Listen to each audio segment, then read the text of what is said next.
Hello दोस्तों, आज हम पढ़ने वाले हैं बाल विकास।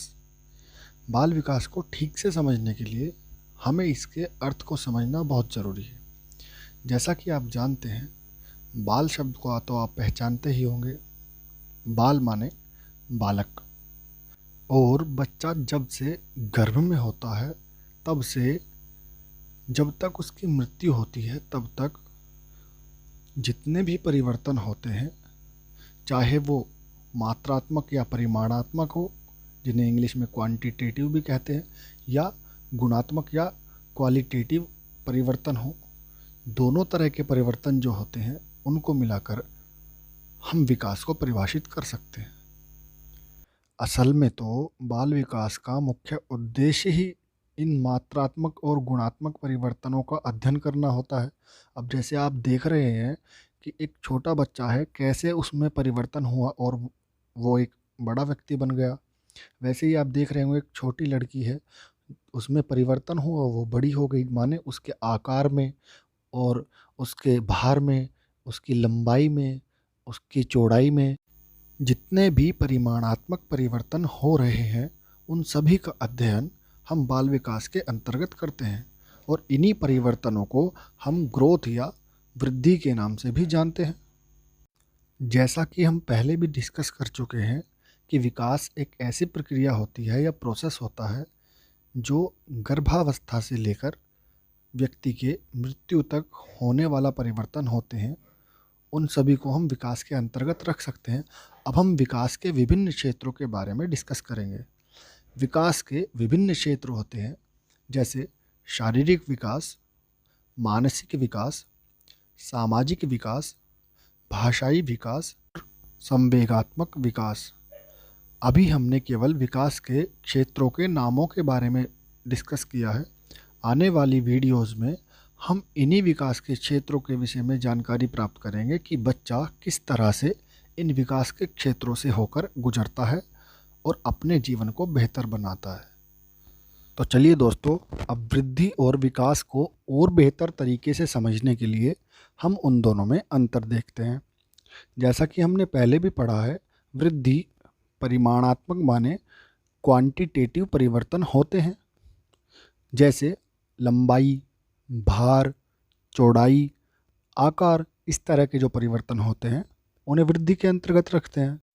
और अगर साथ ही साथ हम विकास की बात करें तो उसमें गुणात्मक माने क्वालिटेटिव और परिमाणात्मक माने क्वांटिटेटिव, दोनों तरह के जो परिवर्तन होते हैं वो होते हैं, जैसे बुद्धि, चिंतन, सामाजिक और शारीरिक, जितने भी इस तरह के विकास होते हैं उन सब को हम देख सकते हैं। इधर हम वृद्धि को अगर देखें तो वो एक निश्चित अवस्था तक होती है, माने जब तक बच्चा मेच्योर होता है तब तक बच्चे में ग्रोथ होती है, उसके बाद वो रुक जाती है।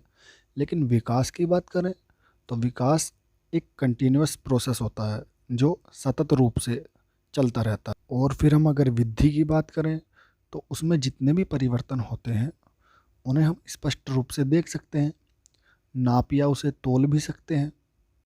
और अगर दूसरी तरफ हम विकास की बात करें तो उसका हम अनुभव कर सकते हैं या उसका निरीक्षण किया जा सकता है।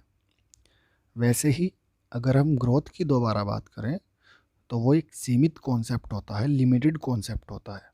और दूसरी तरफ विकास एक अत्यंत व्यापक क्षेत्र होता है जो पूरे जीवन चलता रहता है। मुझे लगता है आपको वृद्धि और विकास से कोई भी कन्फ्यूज़न नहीं रहा होगा। तो चलिए दोस्तों, आगे चलते हैं। अब उन अवस्थाओं या स्टेजेस के बारे में बात करेंगे जिनसे होकर एक बच्चा गुजरता है और अपने जीवन में बहुत सी चीज़ों को वो सीखता है। वैसे तो अलग अलग साइकोलॉजिस्ट ने, अलग अलग मनोवैज्ञानिक ने इनके विषय में अलग अलग बात की है, लेकिन सामान्य परिचय के लिए अभी हम इन्हें यहाँ पर पढ़ेंगे, और बाद में हम इनमें पढ़ेंगे कि किस तरह से बच्चा इन अवस्थाओं से होकर गुजरता है और उसका डेवलपमेंट किस किस तरह से इन अवस्थाओं के अंतर्गत होता है। तो चलिए इन्हें सामान्य रूप से हम जान लेते हैं। सबसे पहली अवस्था की अगर बात करें वो होती है शैशवावस्था, जिसे इंग्लिश में इन्फेंसी एज भी कहते हैं। और इस एज में बच्चा जन्म से लगभग 6 वर्ष तक की इस एज को कहा जाता है। अगर दूसरी एज की बात करें उसे बाल्यावस्था कहते हैं, इंग्लिश में चाइल्डहुड कहते हैं, और 7 से 12 साल तक इसकी एज होती है। तीसरी अवस्था किशोर अवस्था होती है, जिसे एडोलसेंस कहते हैं, जो 13 से 18 साल तक होती है। और चौथी अवस्था प्रौढ़ावस्था होती है, जिसे इंग्लिश में अडल्टहुड कहते हैं, और इसकी एज 19 से ऊपर होती है। दोस्तों, इस तरह से हमने विकास की विभिन्न अवस्थाओं को पढ़ा और बाल विकास का सामान्य परिचय लिया। दोस्तों, यह केवल इंट्रोडक्टिव वीडियो थी। इसमें केवल मैंने आपको सामान्य परिचय कराया है। आने वाली वीडियोस में हम बहुत सारे विषयों को सामने लाएंगे और बेहतर तरीके से पढ़ेंगे किस तरह से एग्ज़ाम्स में क्वेश्चन आते हैं, और प्रीवियस ईयर क्वेश्चंस को सॉल्व करेंगे और देखेंगे कि किस तरह की प्रॉब्लम्स हमें एग्ज़ाम में बैठकर होती है, क्या पढ़ें क्या ना पढ़ें, कितना ज़रूरी है, क्या फालतू है।